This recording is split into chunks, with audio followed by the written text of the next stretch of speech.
Hello students, welcome to मकान classes. Students, polynomial की series को आगे कंटिन्यू करते हैं। बेटा, एल्जेब्रिक आइडेंटिटीज हम पढ़ रहे थे और एल्जेब्रिक आइडेंटिटीज को पढ़ने के बाद हमने कुछ एग्जांपल किए थे, कुछ क्वेश्चंस किए थे।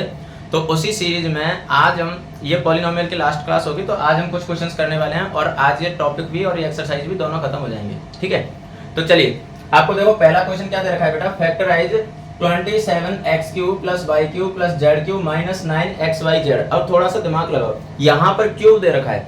क्या आप यहाँ पर x³ + y³ वाला फॉर्मूला लगा सकते हो? नहीं, क्योंकि x³ + y³ लेकिन साथ में z³ भी है, मतलब थर्ड टर्म का भी क्यूब है। तो थर्ड टर्म का जब क्यूब होता है तो बेटा हमारे पास आइडेंटिटी कौन सी होती है? a³ मतलब x³ + y³ + z³ - 3xyz, ये वाली आइडेंटिटी होती है। और ये आइडेंटिटी क्या होती है? Equals to x + y + z × x² + y² + z² - xy - yz - zx, यही होती है। बस ये आइडेंटिटी लगाओ और x की जगह आपको क्या रख देना है? 3x रख देना है यहाँ से। अब 3x कैसे रखना है समझो। देखो, अगर मैं इसके सॉल्यूशन की बात करता हूँ बेटा, तो देखो आपको क्वेश्चन क्या दे रखा है? 27x³ + y³ + z³ - 9xyz, ये तो आपका क्वेश्चन है। क्लियर? अब देखो, क्या मैं इसे ऐसे लिख सकता हूँ? 3x + y³ + z³ - 3 × 3x × y × z। क्या मैं इसे ऐसे लिख सकता हूँ? देखो 3 का क्यूब कितना है? 27 और x का x³, तो 27x³ हो गया, ये y³, ये z³ और 3 3 जा 9xyz, तो 9xyz। अब ऐसा करने से हुआ क्या? x³ + y³ + z³ - 3xyz, ये वाली आइडेंटिटी हम लगा सकते हैं जहां पर x इक्वल्स टू क्या होगा बेटा? 3x होगा। क्लियर है? x इक्वल्स टू 3x होगा। तो अब देखो, जब हम इसे सॉल्व करेंगे तो हम लिख सकते हैं कि बाय यूजिंग आइडेंटिटी। अब हम कौन सी आइडेंटिटी यूज करने वाले हैं? आइडेंटिटी लगेगी बेटा x³ + y³ + z³ - 3xyz equals to, ये होता है बेटा x + y + z × x² + y² + z² - xy - yz - zx, ये आइडेंटिटी होती है। अब वैल्यू रख दो। जब आप कंपेयर करोगे तो देखो x की जगह यहाँ क्या है बेटा? 3x है, बाकी y की जगह y है और z की जगह z है, लेकिन x की जगह क्या है? 3x है। तो बस ये वैल्यू रख दो, तो ये हो जाएगा 3x³ + y³ + z³ - 3 × 3x × y × z equals to, देखो x + y + z, तो x की जगह रखना है आपको 3x और y की जगह y और z की जगह z इंटू x² मतलब 3x² + y² + z² - xy, यानी 3x × y minus y × z minus z × x की जगह क्या रखना है? 3x, यानी जहां जहां आपको x दिख रहा था वहां आपने क्या रख दिया बेटा? 3x रख दिया। बस अब इसे सॉल्व कर दो और आंसर आ जाएगा। तो जब हम इसे सॉल्व करेंगे तो देखो ये हो जाएगा बेटा 3x + y + z × 3x का होल स्क्वायर, ये क्या हो जाएगा? 9x² + y² + z² minus 3xy minus yz minus 3zx, ये इसका आंसर होगा। आगे सॉल्व नहीं करना है इसे, क्योंकि आगे हम इसे सॉल्व कर भी नहीं सकते। देखो यहाँ तो कोई आइडेंटिटी लग नहीं रही है, और अगर आप इसको अंदर मल्टीप्लाई करवा दोगे तो मल्टीप्लाई करवाने पर तो वापस यही टर्म आ जाएगी, तो इसलिए मल्टीप्लाई नहीं करवाना है। यही हमारा फाइनल क्या होगा बेटा? आंसर होगा। क्लियर है? ये हमारा फाइनल आंसर होगा। तो ये था आपका क्वेश्चन नंबर 11। बहुत नॉर्मल सा क्वेश्चन था, क्योंकि यहाँ पर डायरेक्टली हमें दिख रहा है कि कौन सी आइडेंटिटी लग रही है? x³ + y³ + z³ - 3xyz वाली आइडेंटिटी लगेगी। क्लियर? ओके, अब हम अगला क्वेश्चन देखते हैं। Verify that x³ + y³ + z³ - 3xyz equals to half of x + y + z bracket में x - y² + y - z² + z - x whole. अब इसको आपको सिंपलीफाई करना है, वेरीफाई करना है कि ये जो टर्म है वो इसके इक्वल होती है। देखो बेसिकली हमारे पास आइडेंटिटी क्या होती है? x³ + y³ + z³ - 3xyz equals to x + y + z into x² + y² + z² minus xy minus yz minus zx। Basically हमारे पास आइडेंटिटी ये होती है, लेकिन यही आइडेंटिटी इस फॉर्मेट में भी लिखी जा सकती है, तो ये फॉर्मेट हमें इसके इक्वल प्रूफ करना है। तो अब इसको प्रूव करना है तो इसका मतलब सीधा सा है कि हमें RHS को सॉल्व कर देना है और LHS के इक्वल ले आना है और ये प्रूफ हो जाएगा। तो देखो RHS को हम कैसे सॉल्व कर सकते हैं। सबसे पहले तो अगर आप ध्यान से देखोगे तो आपको स्क्वायर ब्रैकेट जो दे रखा है उस स्क्वायर ब्रैकेट के अंदर क्या दे रखा है, x माइनस वाई का whole square, y minus z का whole square, z minus x का होल स्क्वायर। तो सबसे पहले तो आप क्या करो, ये होल स्क्वायर ओपन कर दो, ठीक है। तो देखो सबसे पहले तो मैं लिख देता हूँ एक क्वेश्चन, ये है x cube plus y cube plus z cube minus 3xyz equals to half of x plus y plus z into x minus y whole square plus y minus z whole square plus z minus x whole square. तो देखो हम सबसे पहले solve करते हैं बेटा किसको, RHS को सॉल्व करते हैं और LHS की इक्वल आ जाएगी। अब देखो कैसे सॉल्व करेंगे, ये दे रखा है आपको half of x plus y plus z into x minus y का whole square plus y minus z का whole square plus z minus x का होल स्क्वायर। अब बोर्ड मास तो आपको पता है, बोर्ड मास के अकॉर्डिंग हम क्या करते हैं, सबसे पहले स्मॉल ब्रैकेट सॉल्व करते हैं। तो जो कर्ली ब्रैकेट के अंदर तीन स्मॉल ब्रैकेट बने हुए हैं, सॉरी स्क्वायर ब्रैकेट के अंदर जो तीन स्मॉल ब्रैकेट बने हुए हैं, पहले इनको सॉल्व कर लो। तो देखो इनको जब हम सॉल्व करेंगे तो बेटा ये हो जाएगा, देखो half of x plus y plus z, ये तो आपने ऐसे कैसे रखे, और इनको जब आप ओपन करोगे तो x माइनस वाई का होल स्क्वायर, ये क्या होता है, x square plus y square minus 2xy, यही होता है। तो देखो ये हो जाएगा x square plus y square minus 2xy, इसे x माइनस वाई के होल स्क्वायर से ओपन कर दिया आपने, a माइनस b का होल स्क्वायर बोल सकते हो, a square minus 2ab plus b square, बात एक ही है। अब इसे x square plus y square minus 2xy लिखो या x square minus 2xy plus y square लिखो, डजंट मैटर, कोई फर्क नहीं पड़ेगा। सिमिलरली आप y माइनस जेड का होल स्क्वायर जब ओपन करोगे तो बेटा ये हो जाएगा y square plus z square minus 2yz, clear है, ओके। उसके बाद में जब z माइनस x का होल स्क्वायर करोगे तो ये हो जाएगा बेटा z square plus x square minus 2zx, clear है, ओके। अब देखो यहां से x स्क्वायर और x स्क्वायर 2x स्क्वायर हो गए, similarly y square plus y square 2y square हो गए, z square plus z square 2z square हो गए। तो अगले स्टेप में आप क्या करोगे, इनको ऐड कर दो, तो x plus y plus z into ये हो जाएगा बेटा 2x square plus 2y square plus 2z square. देखो x square plus x square 2x square हो गए, मतलब ये दोनों मिला के हमने लिख दिया 2x square plus y square और y स्क्वायर ये 2y स्क्वायर हो गया, प्लस z स्क्वायर और z स्क्वायर ये 2z स्क्वायर हो गया।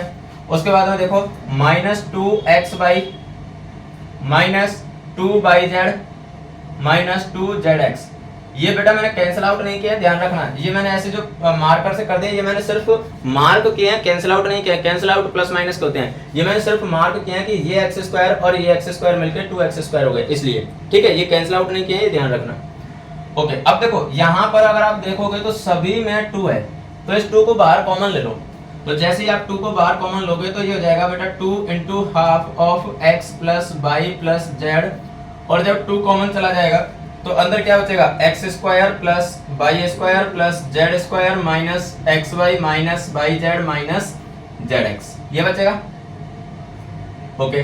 अब देखो हाफ से मतलब 2 से 2 कैंसिल हो गया, तो अब यहाँ पर क्या बचेगा 1, और 1 का अंदर मल्टीप्लाई करवाओगे तो वही आएगा, तो इसलिए अब हमारे पास बचा बेटा x plus y plus z into x square plus y square plus z square minus x y minus y z minus z x, ठीक है। अभी तक हमने क्या किया है, कुछ नहीं किया है, पहले हमने इनका स्क्वायर ओपन किया, तीनों का स्क्वायर ओपन करते ही इनको जब ऐड किया तो सभी में टर्म्स 2 आ गई, फिर हमने 2 को कॉमन लिया और 2 को कॉमन लेके 2 से 2 कैंसिल आउट हो गया और हमारे पास ये स्टेप आ गया। अब आपको क्या करना है, ये जो ट्राइनोमियल है इसे इस पॉलिनोमियल से मल्टीप्लाई करना है, ठीक है, मतलब पहले x से इन सभी टर्म्स को मल्टीप्लाई करो, फिर y से इन सभी टर्म्स को मल्टीप्लाई करो, फिर z से इन सभी टर्म्स को मल्टीप्लाई करो, ठीक है। तो नीचे शायद स्पेस कम पड़ सकता है तो मैं ऊपर जो लिखे हुए हैं वो वाले स्टेप मिटा रहा हूँ, ठीक है, देखो ऊपर वाले को मैं मिटा रहा हूँ और अब हम करवाएंगे बेटा इनका मल्टीप्लाई। तो देखो मल्टीप्लाई जब हम करवाएंगे तो एक एक वेरिएबल से आपको मल्टीप्लाई करवाना है। देखो सबसे पहले आप x का मल्टीप्लाई करवाओ x स्क्वायर से, तो आ जाएगा बेटा x क्यूब, प्लस x का मल्टीप्लाई करवाओ y स्क्वायर से तो आ जाएगा x y square, plus x का मल्टीप्लाई करवाओ z स्क्वायर से तो x z स्क्वायर, फिर माइनस का साइन है तो माइनस x का मल्टीप्लाई x y से करवाओगे तो हो जाएगा x स्क्वायर वाई, माइनस का साइन है तो माइनस x का मल्टीप्लाई बाई जेड से करवाओगे तो हो जाएगा x बाई जेड, माइनस का साइन है तो माइनस x का मल्टीप्लाई जेड एक्स से करवाओगे तो ये हो जाएगा एक्स स्क्वायर जेड। ठीक है, एक्स स्क्वायर जेड लिखो या जेड एक्स स्क्वायर लिखो, एक ही बात है। ठीक है, ये आपने x से ये टोटल 6 टर्म्स को मल्टीप्लाई करवा दिया। ठीक, सिमिलरली y से मल्टीप्लाई करवाओ तो देखो y से मल्टीप्लाई करवाओगे तो y का मल्टीप्लाई x स्क्वायर से किया तो ये हो जाएगा x square by, plus y का मल्टीप्लाई y स्क्वायर से करोगे तो हो जाएगा y क्यूब, प्लस y का मल्टीप्लाई z स्क्वायर से करोगे तो हो जाएगा y z स्क्वायर। उसके बाद में y का मल्टीप्लाई माइनस एक्स वाई से करोगे तो माइनस एक्स वाई स्क्वायर, फिर y का मल्टीप्लाई माइनस वाई जेड से करोगे तो minus y square z, y square z, minus y का मल्टीप्लाई जेड एक्स से करोगे तो ये हो जाएगा एक्स बाई जेड। उसके बाद में देखो y का मल्टीप्लाई आपने जेड एक्स से किया तो बाई जेड एक्स लिखो, जेड एक्स बाई लिखो या एक्स बाई जेड लिखो, एक ही बात है, क्योंकि यहाँ पर कोई फर्क नहीं पड़ेगा, कम्यूटेटिव प्रॉपर्टी मल्टीप्लिकेशन के लिए एप्लीकेबल होती है। ठीक है, तो आपने y से मल्टीप्लाई करवा दिया, उसके बाद में z से मल्टीप्लाई करवाओ तो देखो z का मल्टीप्लाई x स्क्वायर से करवाओगे तो ये हो जाएगा x square z, plus z का मल्टीप्लाई y स्क्वायर से करवाओगे तो हो जाएगा y square z, plus z का मल्टीप्लाई z स्क्वायर से करवाओगे तो हो जाएगा z क्यूब, माइनस xy से z का मल्टीप्लाई करवाओगे तो हो जाएगा xyz, माइनस yz से z का मल्टीप्लाई करवाओगे तो हो जाएगा yz स्क्वायर, माइनस zx का मल्टीप्लाई z से करवाओगे तो हो जाएगा xz स्क्वायर माइनस का। ये आपने टोटल 3 टर्म थे, मतलब ट्राइनोमियल को आपने पॉलिनोमियल से मल्टीप्लाई करवा दिया। ठीक है, अब आप ध्यान से देखो तो यहाँ पर बहुत सारी चीजें हैं वो कैंसिल आउट हो जाएंगी। अब देखो कैंसिल आउट कौन कौन सी होंगी, मैं रेड मार्कर ले लेता हूँ।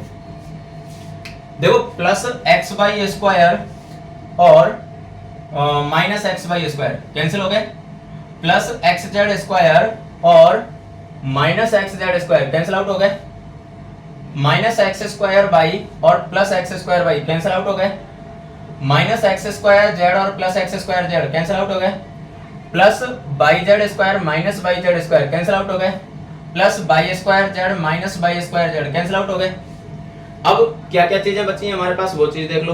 तो देखो हमारे पास क्या बचा हुआ है बेटा, हमारे पास बचा हुआ है एक्स क्यूब, उसके बाद में माइनस एक्स वाई जेड, उसके बाद में प्लस वाई क्यूब, उसके बाद में minus x by Z plus z cube minus x by Z. अगर मैं इसको थोड़ा सा रीअरेंज कर दूं तो देखो रीअरेंज करने के बाद में ये क्या हो जाएगा बेटा, देखो रीअरेंज करने के बाद में हो जाएगा x cube plus y cube plus z cube, x cube plus y cube plus z cube. उसके बाद देखो minus x y z minus x y z minus x y z, तो ये क्या हो जाएगा माइनस 3x वाई जेड, ये हो जाएगा।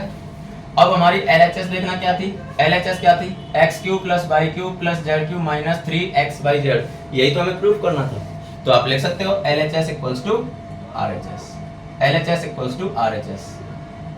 देखो देखने में हो सकता है कि आपको ये क्वेश्चन बड़ा लग रहा हो, लेकिन एक्चुअली में ये बड़ा है ही नहीं। देखो सबसे पहले तो आपने क्या किया, इन तीनों के होल स्क्वायर ओपन किए, तीनों के होल स्क्वायर ओपन करते ही जब इनको ऐड करोगे तो टर्म्स 2 में कन्वर्ट हो जाएगी, फिर 2 को कॉमन ले लो, 2 को कॉमन लेते ही ये 2 से वो 2 कैंसिल हो जाएगा, फिर ये ट्राइनोमियल है इसको उस पॉलिनोमियल से मल्टीप्लाई कर दो, मल्टीप्लाई करने पर बाकी सारी चीजें तो कैंसिल आउट हो जाएंगी। क्या बचेगा, एक्स क्यूब बचेगा, वाई क्यूब बचेगा, जेड क्यूब बचेगा और 3 टाइम्स एक्स बाई जेड बचेगा माइनस में।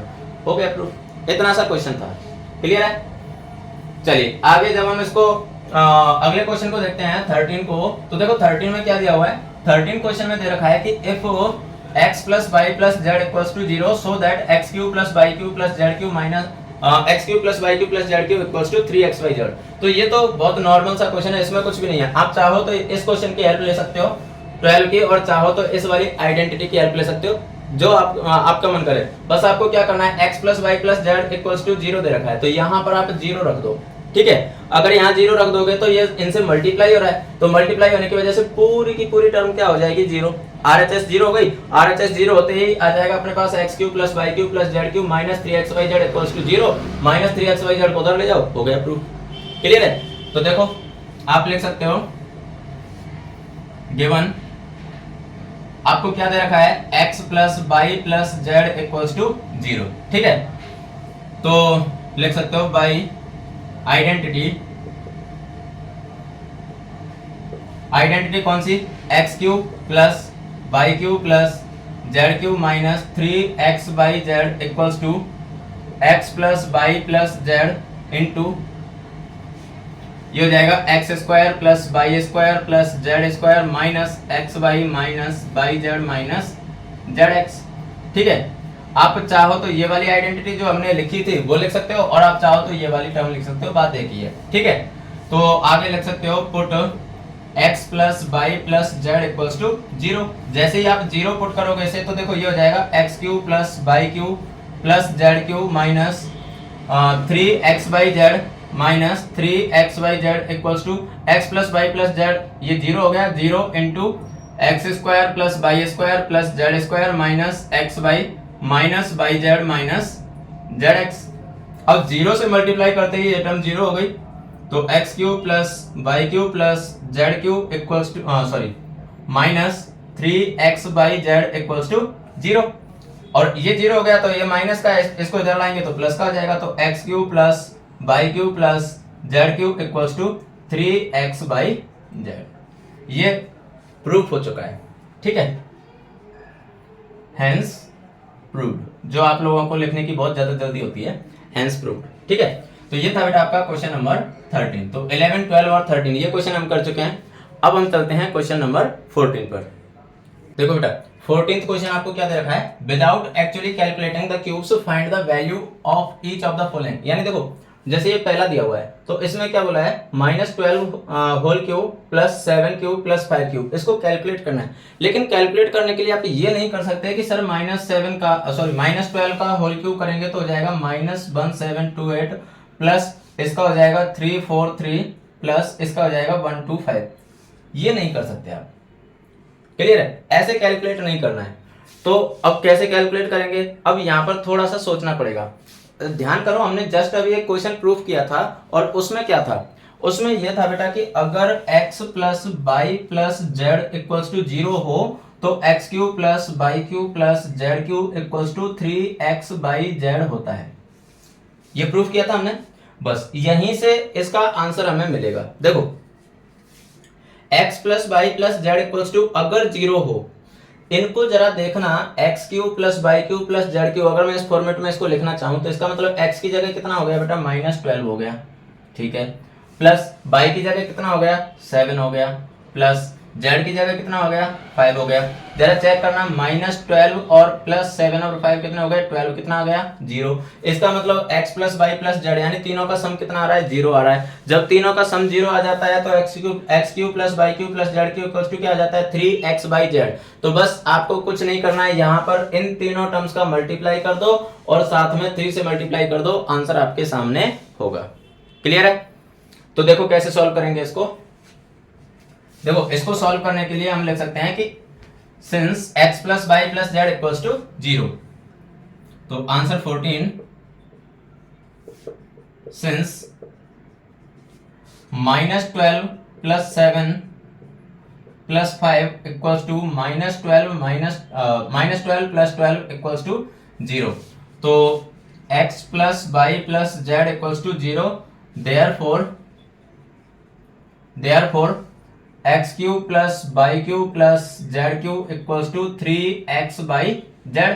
तो ये हो जाएगा बेटा -12 cube plus 7 cube plus 5 cube equals to 3 into -12 into 7 into 5। इनका मल्टीप्लाई कर दो और आंसर आपके सामने होगा। तो देखो इनका मल्टीप्लाई करते हैं, तो 7 5 जा 35 और 35 इंटू 3 करेंगे तो आ जाएगा बेटा 105, और 105 का मल्टीप्लाई कर देंगे -12 से, तो -12 से मल्टीप्लाई करने पर क्या जाएगा बेटा, देखो माइनस में आ जाएगा, 12 5 जा 60 और 12, तो माइनस के 1260 इसका आंसर होगा। आप चाहो तो इसे क्रॉस चेक कर सकते हो, कोई प्रॉब्लम नहीं है। देखो क्रॉस चेक कर लेते हैं, चलो -12 का जब स्क्वायर आप करोगे तो जाएगा -1728, क्योंकि 12 का स्क्वायर होता है 1728। ठीक है, उसके बाद में 7 का स्क्वायर करो तो बेटा ये हो जाएगा +343। ठीक है, 7 का 343 और 5 का 125। जब आप प्लस वालों को अलग ऐड कर दो तो ये कितना हो जाएंगे, 3 और 5 8, 4 और 2 6 और ये 4। अब 1728 इसमें से 468 माइनस कर दो, तो 1728 इसमें से माइनस कर देंगे 468, तो देखो क्या बचेगा 0 और ये 6 और ये 12। लेकिन माइनस वाला डिजिट बड़ा है तो इसलिए माइनस का आ जाएगा। तो आप देख सकते हो कि यहां से किया तब भी वही आया, और ऐसे भी हम कर सकते हैं। तो अगर आपको तीनों नंबर का सम 0 दे रखा हो मतलब आपको चेक करना पड़ेगा तीनों नंबर का सम क्या क्या आ रहा है बेटा, यहाँ पर 0 आ रहा है। अगर तीनों नंबर का सम 0 है तो x cube plus y cube plus z cube equals to क्या होता है, 3xyz होता है। क्लियर है? ओके, अब इसका सेकंड क्वेश्चन करते हैं। तो देखो सेकंड क्वेश्चन में क्या होगा, सेम सेकंड क्वेश्चन में होगा। देखो 28 माइनस 15 और माइनस 13, तो 28 तो ये हो गए, माइनस 15 और माइनस 13 माइनस के 28 हो गए, तो माइनस 28 प्लस 28 कितना हो गया, 0। तो आप देख सकते हो कि since 28 plus of minus 15 plus of minus 13 equals to 28 minus 28 equals to 0। तो x plus y plus z equals to 0, therefore x cube plus y cube plus z cube equals to 3xyz। तो बस यहां पर हो जाएगा बेटा 28 cube plus minus 15 cube plus minus 13 cube equals to 3 into 15 sorry 28 into minus 15 into minus 13। अब आप देख सकते हो कि यहाँ पर माइनस से माइनस तो कैंसिल हो गया, मतलब फाइनली जो हमारा आंसर आने वाला है वो कैसा आने वाला है बेटा, प्लस में आने वाला है। ठीक है, तो मल्टीप्लाई करेंगे तो 28 इंटू 3 करेंगे तो ये तो हो जाएगा 84 इंटू, इनका जब मल्टीप्लाई करेंगे तो 13 5 जा 65, और ये कितने हो गए बेटा 195। 13 5 जा 65 कैरी 6, और 13 1 जा 13 और 6 कितने हो जाएंगे 19। अब 195 का 84 से मल्टीप्लाई कर दो, तो 195 इंटू 84 करेंगे तो देखो ये कितना आ जाएगा बेटा 4 5 जा 20 कैरी 2, और ये हो जाएंगे 76 और 78। ठीक है, फिर 8 से मल्टीप्लाई कर दो, तो 8 5 जा 40 कैरी 4, और 8 9 जा 6 और 1 5। ठीक है, तो ये हो जाएगा बेटा 0 8 और 3 6 1, तो फाइनली कितना आ जाएगा 16380, ये इसका आंसर होगा। क्लियर है? तो इस तरीके से आप इन दोनों का आंसर निकाल सकते हो। ठीक है, अब देखते हैं second last question. Second last question में क्या बोला है बेटा, give possible expressions for the length and breadth of each of the following rectangles in which their areas are given. आपको रेक्टेंगल के एरिया दे रखे हैं, तो रेक्टेंगल के लिए लेंथ और ब्रेड्थ के क्या एक्सप्रेशन हो सकते हैं, पॉसिबल एक्सप्रेशंस। ठीक है, तो वो आपको बताने हैं। अब इसका मतलब सीधा सा है, आपको क्या करना है, देखो रेक्टेंगल का जो एरिया होता है वो क्या होता है, लेंथ इनटू विड्थ होता है। तो इनटू के फॉर्मेट में लेके आने हैं, इनटू के फॉर्मेट में मतलब क्या लेके आने हैं, फैक्टर लेके आने हैं। तो आपको कुछ नहीं करना है, इसके फैक्टर कर देने हैं, सिमिलरली इसके फैक्टर कर देने हैं। ठीक, तो देखो अगर मैं 15th के फर्स्ट क्वेश्चन की बात करूं तो 25a square minus 35a plus 12। तो आपको पता है कि ये क्या है बेटा, एक क्वाड्रेटिक पॉलिनोमियल है, और क्वाड्रेटिक पॉलिनोमियल के फैक्टर जब आप करते हो तो मिडिल टर्म स्प्लिट करके करते हो। तो अब तो आप बहुत सारे क्वेश्चन ऐसे कर चुके हो, तो बहुत आसानी से आप इसके फैक्टर कर सकते हो। देखो 12 का मल्टीप्लाई करो कितने से, 25 से, तो कितना आएगा 300। तो कहने का मतलब है कि मल्टीप्लाई करने पर 300 आए और प्लस या माइनस करने पर 35 आए, वो भी माइनस में। तो ऐसे कौन से नंबर हो सकते हैं, तो ऐसे नंबर हो जाएंगे बेटा कितने 20 और 15। माइनस 20 और माइनस 15 दोनों को ऐड करेंगे कितना आ जाएगा, माइनस 35 आ जाएगा, और दोनों का मल्टीप्लाई करेंगे तो कितना आ जाएगा बेटा 300 आ जाएगा। तो बस जब आपको फैक्टर पता चल चुके हैं तो आप इसमें वैल्यू रख दो, तो ये हो जाएगा देखो 25a square minus 20a minus 15a plus 12, middle term split कर दी, उसके बाद में ग्रुपिंग कर दो। तो जब आप इसके ग्रुपिंग करोगे तो पहले ग्रुप में से आप कॉमन देखो तो क्या मिलेगा, 5a कॉमन मिल जाएगा। 5a जब कॉमन मिलेगा तो अंदर क्या बचेगा बेटा 5a माइनस 5 का 5 से डिवाइड करोगे 20 को 4 टाइम्स, और a से कैंसिल हो चुका है। माइनस यहाँ से कॉमन क्या मिलेगा 3, तो 3 कॉमन मिला, माइनस से माइनस कैंसिल, और 3 से ये कैंसिल 5 टाइम्स, तो 5a और माइनस क्या आ जाएगा बेटा 4। 5a माइनस 4 वापस कॉमन आ गया, तो 5a minus 4 into 5a minus 3। तो अब हमारे पास दो फैक्टर आ चुके हैं, तो पॉसिबल जो एक्सप्रेशंस हैं उनमें से एक तो कोई सी लेंथ होगी, एक विड्थ होगी। ठीक है, तो आप लिख सकते हो possible expression for length and breadth are 5a minus 3 and 5a minus 4। ये इसके पॉसिबल एक्सप्रेशंस हो जाएंगे। क्लियर है? ओके, सेकंड क्वेश्चन देखते हैं इसका। सेकंड में क्या बोला है? सेकंड में भी वही सेम कंडीशन है, 35/² माइनस 13 प्लस 13/-12। तो देखो इसके फैक्टर करोगे आप 35/² प्लस 13/-12। तो देखो 12 का मल्टीप्लाई आप 35 से करोगे तो कितने हो जाएंगे? 350 और 70 कितने हो गए? 420। मतलब मल्टीप्लाई करने पर तो 420 आना चाहिए और प्लस या माइनस करने पर आना चाहिए कितना? 13। तो क्या 28 और 15 हो जाएंगे क्या? 28 और 15 हो जाएंगे क्या? मल्टीप्लाई करके चेक करते हैं। 15 8 जा 120 कैरी 12 और मल्टीप्लाई करने पर 420 आ रहा है और 28 और 15 हो जाएंगे इसके। ठीक है, 28 प्लस का और 15 माइनस का। तो देखो ये हो जाएगा 35/² प्लस 28/-15/-12। अब इसमें से कॉमन, इसमें से कॉमन, तो यहां से कॉमन क्या आ जाएगा बेटा? 7/, कॉमन आ जाएगा। 7/, कॉमन आ जाएगा तो अंदर बचेगा 5/, और प्लस 7 से ये कैंसिल 4 टाइम्स, माइनस इसमें से कॉमन क्या आ जाएगा? 3, तो अंदर बचेगा 5/, प्लस 4। ठीक है, तो अब देखो यहां से फैक्टर क्या बने? 5/, प्लस 4 एंड 7/, माइनस 3। तो ये दो एक्सप्रेशन आ चुके हैं, तो इनमें से एक लेंथ होगी, एक विड्थ होगी। तो आप लिख सकते हो therefore possible expressions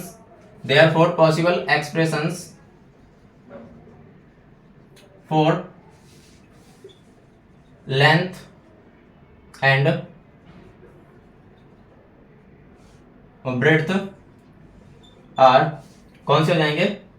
5/, plus 4 and 7/-3। 7/-3 ये इसके पॉसिबल एक्सप्रेशंस हो जाएंगे। तो ये आपका बेटा 15th क्वेश्चन भी सॉल्व हो चुका है। अब हम चलते हैं लास्ट क्वेश्चन पर। इस एक्सरसाइज का और इस चैप्टर का भी ये क्या होगा बेटा? लास्ट क्वेश्चन होगा। अब देखो इसमें क्या बोला है? इसमें बोला है what are the possible expressions for dimension of the cuboids whose volume are given below. मतलब आपको क्या दे रखा है? एक क्यूबॉइड का यानी घनाभ का वॉल्यूम दे रखा है और आपको उसकी डायमेंशन बतानी है, यानी लेंथ, विड्थ और हाइट बतानी है। इसका मतलब सीधा सा है कि यहाँ पर कितने फैक्टर निकल के आने हैं बेटा? 3 फैक्टर निकल के आने हैं, क्योंकि इसने बोला है ना क्यूबॉइड की डायमेंशन। तो क्यूबॉइड की डायमेंशन कितनी होती है? 3 होती है, लेंथ, विड्थ और हाइट। और दूसरी बात है इसने वॉल्यूम बोला है, तो वॉल्यूम, क्यूबॉइड के वॉल्यूम का फॉर्मूला होता है L into B into H, length into width into height. तो इसका मतलब यहाँ से 3 फैक्टर निकल के आने हैं। तो देखो 3 फैक्टर कौन से निकल सकते हैं? तो अगर मैं इसके फर्स्ट क्वेश्चन की बात करूं तो फर्स्ट क्वेश्चन में आपको क्या दे रखा है? 3x² minus 12x। अब देखो इसके फैक्टर करना तो कुछ ज्यादा ही आसान हो गया। क्यों? क्योंकि देखो यहाँ से कॉमन क्या आ रहा है? 3x कॉमन आ रहा है, तो 3x कॉमन लेते ही अंदर क्या बचा? x, और माइनस यहाँ से क्या बचा? 4। तो अब देखो 3 फैक्टर हमारे पास आ चुके हैं, 3 इंटू x माइनस 4। तो 1 2 और 3 फैक्टर आ गए। तो dimension of cuboid, dimensions of cuboid are, अब इसकी डायमेंशन क्या आ जाएंगी? 3, x, या x एंड x माइनस 4। ये इसकी 3 डायमेंशन होंगी। क्लियर है? ओके, अब हम इसका लास्ट क्वेश्चन देखते हैं बेटा। देखो लास्ट क्वेश्चन क्या होगा? देखो यहाँ पर दे रखा है 12ky² plus 8ky minus 20k। बेटा एक चीज मैं बता दूं, हिंदी में जो हिंदी मीडियम वाली जो बुक है ना, उसमें यहाँ पर मिसप्रिंट है। वहां पर आपको यहाँ 6ky लिखा मिलेगा, तो वो मिसप्रिंट है, उसको 8ky कर लेना। इंग्लिश मीडियम में सही है, हिंदी मीडियम में मिसप्रिंट है। ठीक है, तो देखो क्वेश्चन क्या दे रखा है आपको? क्वेश्चन दे रखा है बेटा 12k² plus 8ky minus 20k। ठीक है, अब देखो यहां पर आप ध्यान से देखोगे तो 4k सभी में से कॉमन आ रहा है। तो वैसे तो आप चाहो तो ऐसे भी फैक्टर कर सकते हो, लेकिन इससे चीजें थोड़ी बड़ी हो जाएंगी। ठीक है, तो इसलिए आप क्या करो, 4k इसमें से कॉमन ले लो। 4k जब आप कॉमन ले लोगे तो अंदर क्या बचेगा? देखो अंदर बचेगा 3/² प्लस 2 माइनस 5, ये बचेगा। अब देखो, अब यहाँ पर आपको एक क्वाड्रेटिक पॉलिनोमियल मिल चुका है और इस क्वाड्रेटिक पॉलिनोमियल के फैक्टर कर दो तो 2 फैक्टर आपको यहाँ से मिल जाएंगे और एक क्या हो गया? 4k, तो 3 डायमेंशन मिल जाएंगी। तो देखो इसके जब आप फैक्टर करोगे तो 5 3 जा 15, यानी मल्टीप्लाई करने पर -15 आना चाहिए, प्लस या माइनस करने पर क्या आना चाहिए बेटा? 2 आना चाहिए। तो देखो प्लस के 5 और माइनस के 3, प्लस 5 इंटू -3 करेंगे -15, प्लस 5 -3 करेंगे तो प्लस का 2 आ जाएगा। क्लियर है? तो देखो ये हो जाएगा बेटा 4k into 3/² plus 3/² minus 3y plus 5/-5। मैंने सिंपल वे में करने के लिए इसको आगे पीछे कर दिया, बाकी आप इसको प्लस 5/-3y भी कर सकते हो, कोई फर्क नहीं पड़ेगा। ठीक है, तो अब देखो 4k इंटू, इसमें से जब आप कॉमन लोगे तो इसमें से कॉमन क्या आ जाएगा बेटा, देखो इसमें से कॉमन आ जाएगा 3y, तो अंदर क्या बचेगा y-1। इसमें से कॉमन क्या आ जाएगा 5, तो अंदर क्या बचेगा y-1। अब y-1 वापस कॉमन आ रहा है, तो देखो इधर लिख देता हूं मैं, y-1 वापस कॉमन आ रहा है, तो देखो ये रहेगा 4k इंटू y-1 जब आप कॉमन लोगे तो y-1 इंटू यहां से क्या बचेगा 3y, और यहां से क्या बचेगा बेटा प्लस का 5।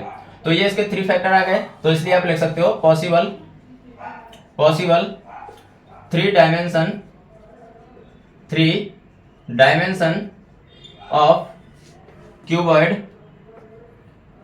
Cuboid are 4k, y-1, 3y plus 5। ये इसकी पॉसिबल 3 डायमेंशन होंगे। क्लियर है? हाँ देखो, कुछ बच्चों के दिमाग में आ रहा होगा कि सर ऐसे समझाने के पर्पज से बोल दिया, बाकी यहाँ पर पहले प्लस 5y करते माइनस 3y करते तो शायद कुछ अलग आता, तो मैं वो भी आपका डाउट क्लियर कर दूं। देखो क्वेश्चन तो सारे हो ही चुके हैं, तो मैं ये भी आपका डाउट क्लियर कर देता हूँ कि बिल्कुल भी चेंज नहीं आता। देखो अगर मैं इसको ऐसे लिख देता 3/² प्लस 5y माइनस 3y और माइनस 5, तो देखो तब भी सेम आता है। यहां से कॉमन लो, यहां से कॉमन लो, यहां से कॉमन क्या मिल रहा है आपको बाई कॉमन मिल रहा है, तो अंदर क्या बचेगा 3y, और यहां से क्या बचेगा 5।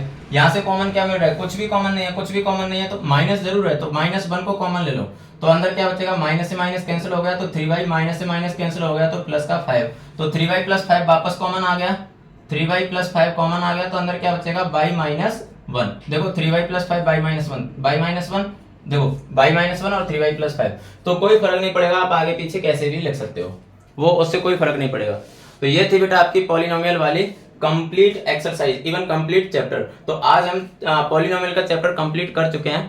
अब हम अगला चैप्टर कौन सा लें वो डिपेंड आपके ऊपर करता है, तो आपको जो भी चैप्टर पहले पढ़ना हो वो आप कमेंट बॉक्स में कमेंट कर सकते हैं। इससे रिलेटेड कोई भी क्वेरी हो तो आप बता सकते हैं, तो हम अगली क्लास में उसको ले लेंगे। क्लियर है? चलिए तो आज की क्लास को खत्म करते हैं और मिलते हैं कल की क्लास में नए जोश, नई जुनून, नई ऊर्जा और नए चैप्टर के साथ में। तब तक के लिए हंसते रहिए, मुस्कुराते रहिए, पढ़ते रहिए, खेलते रहिए और सफलता की ओर बढ़ते रहिए। Bye bye, thank you.